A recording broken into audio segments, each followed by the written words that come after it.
some bird behind the tree.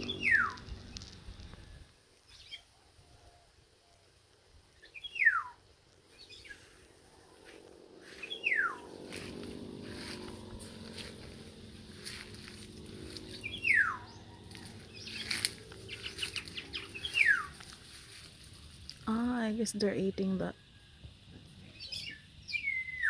Where'd you go? Nice! Sino kaya yan? Malapit lang.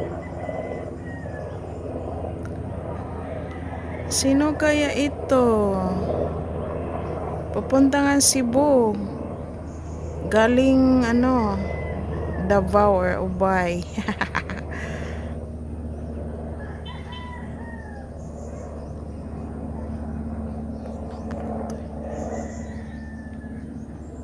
Ayan, nasa ano na siya. Sa likod ng mga kahoy. So that's it, guys. Mga ano, mga kaganapan dito sa bukid. Thanks for watching. Bye-bye.